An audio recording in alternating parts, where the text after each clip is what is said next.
Bonjour tout le monde. Alors aujourd'hui, on va vous présenter des jeux basés sur les lettres. Tous ont des règles simples. La plupart nécessitent peu ou pas de préparation. Ils servent notamment à réviser le vocabulaire et sont utilisables en groupe ou en binôme. Vous allez voir qu'ils sont super pratiques. Dis-moi René, de quoi avons-nous besoin pour ce jeu? Alors Jules, il nous faut une grande quantité de lettres découpées et divisées en plusieurs paquets. Et comment les prépare-t-on? Dans un fichier, on crée un tableau et dans chaque case, on met une lettre. Privilégiez les voyelles, 18 voyelles, un peu moins de consonnes 12 consonnes, et peu de lettres comme X, Y, Z. 6 lettres. En tout, environ 300 lettres. Si vous n'avez pas assez de temps pour les préparer, vous pouvez trouver ce genre d'accessoires sur Internet. Et quelles sont les règles du jeu? Donc, on divise la classe en groupe ou en binôme. Chaque groupe reçoit un paquet de lettres, à partir desquelles il faut composer le maximum de mots possibles. Les profs corrigent les erreurs éventuelles. Regarde, c'est nous. Ah non, le machin, c'est un nom propre, donc pas de S. Ah oui. Et le jeu dure combien de temps? Ça dépend des groupes.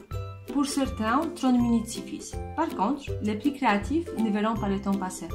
J'ai même mis des groupes qui souhaitaient jouer au-delà de la fin du cours. Bien sûr, vous pouvez définir une durée de jeu dès le début. Et pourquoi aime-t-on ce jeu? Personnellement, je le trouve parfait. On peut l'utiliser quand on veut. Pour la rentrée, c'est un retour en douceur à la langue enseignée. Après avoir terminé une unité, je sers à réviser le vocabulaire appris. À la fin de l'année scolaire, pour répéter ce qui a été vu pendant les cours. De plus, si on ne connaît pas le niveau d'un groupe, c'est une bonne activité d'évaluation. Le jeu peut aussi dépanner si vous devez effectuer un remplacement. Quant aux élèves, ils s'amusent beaucoup, notamment les débutants. Par contre, n'oubliez pas de préciser que les gros mots sont interdits. Peut-on faire autre chose avec ces lettres? Une variante est évidente, les jeux de Scrabble. Il nous faut un plateau à effectuer par soi-même ou à trouver sur Internet. Ici, deux groupes s'affrontent sur un plateau en utilisant toutes les lettres.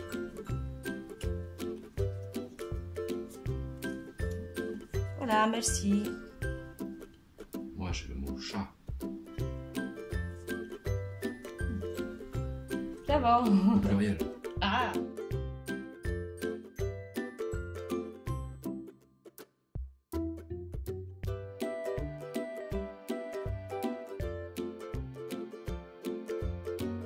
De quoi avons-nous besoin pour ce jeu?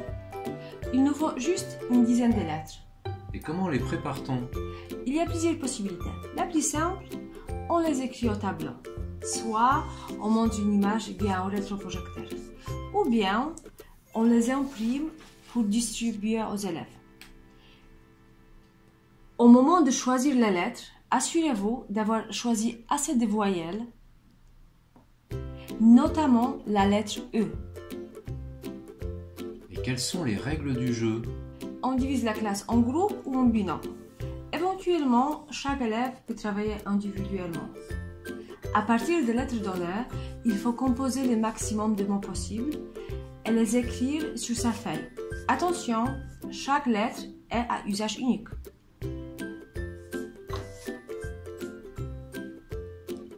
Le jeu dure combien de temps?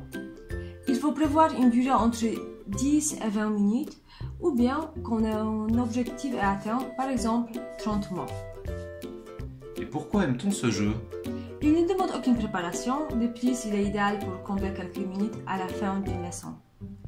Le jeu est un peu plus difficile que le précédent. En effet, pour le faciliter, on peut distribuer aux élèves les lettres choisies déjà découpées. Voilà. Merci. De rien.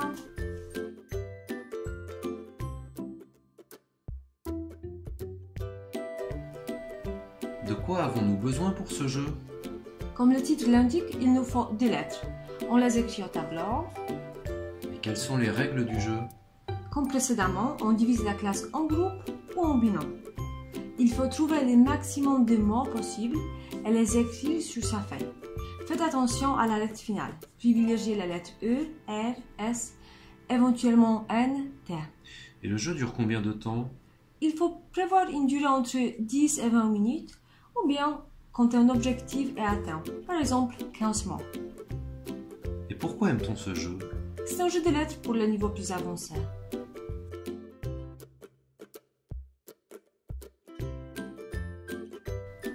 De quoi avons-nous besoin pour ce jeu?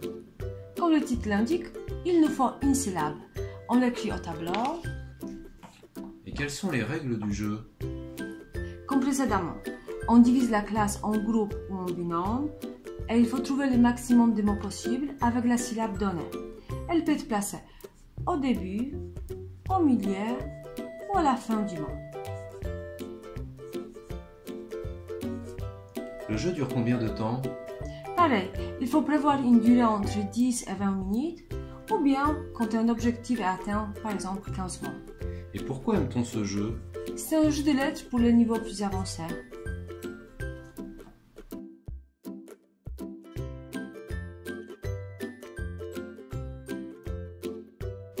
De quoi avons-nous besoin pour ce jeu? Chaque élève doit avoir une feuille ou un cahier. Et quelles sont les règles du jeu? On divise la classe en binôme. Éventuellement, chaque élève travaille individuellement. Les jeux servent à réviser une thématique précise, par exemple les fruits. Pour chaque lettre de l'alphabet, il faut trouver un nom.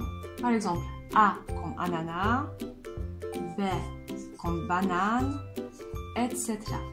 À la fin du jeu, les élèves peuvent utiliser le dictionnaire pour les lettres manquantes. Évidemment, pour certaines catégories, il n'est pas possible de trouver un mot par tome.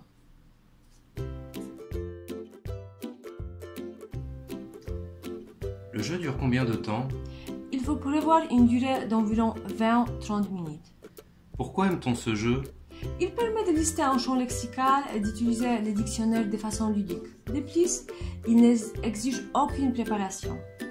Y a-t-il une variante? En effet, au lieu d'écrire les mots, les élèves peuvent les dire à l'oral tour à tour. A comme ananas. B comme banane. C comme cerise. D comme... je ne sais pas. Date.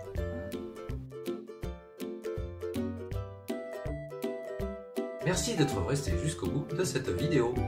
Alors si vous souhaitez gagner du temps, vous pouvez télécharger les jeux dans notre boutique. Dans la description, il y a également des liens utiles concernant les jeux de lettres. Si vous connaissez un autre jeu de ce type, n'hésitez pas à nous en parler. Et à laisser un commentaire. À la prochaine.